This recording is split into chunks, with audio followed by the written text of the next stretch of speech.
da sauri Allah ke ɗauke waloli.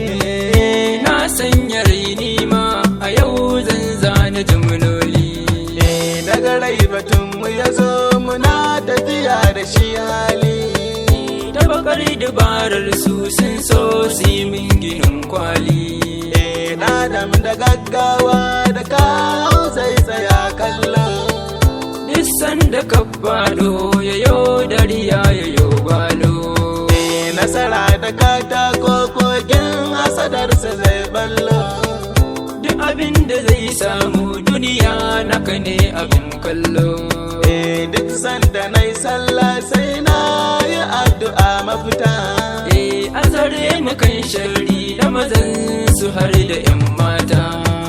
Duniya da kwai faɗi amma cikinta ba daɗi. Sai wanda ke da zihin zai gane batun abin hadi.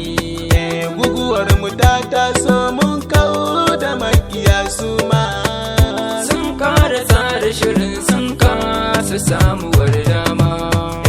Indai da numfashi rai rayuwa suna ta zama.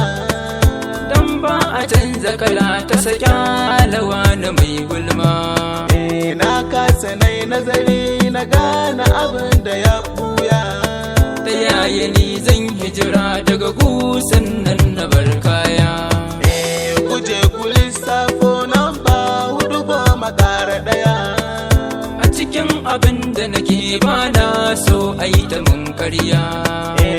Ina da komai na manzan Allah masoyina. Ta yaya ni za na kula ku ta kuɗa min tunanina. Ba na faɗa da wani bale a taɓo iyayena. Na san abin da nake da ido na har da bakina. Zuciya akwai rauni ba na kula masu cutata. Komai akwai wa'adin saki shiyar shiga mafita. Kowa akwai aibi na sakar ka tsaya bidar na wani.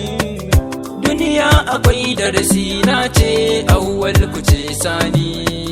Na daina kokwanto duk mai rai zai zamo gawa. Allah ka kara tsare mana imanin mu yayi ta hawa. Ka shuka alkairi ka zamo mai zuciya ta kwarai. Duk sanda ka koma ba mai taimakon ka kan komai. Nema gurin Allah da yawa take babu kaulani.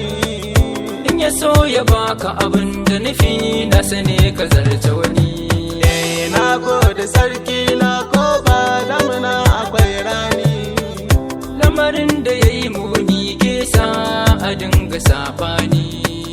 Ajali yana ta kusantowa lokaci yana sauri. Duniya gidan ka sha'ahu idan ka nisa ka yo gwari.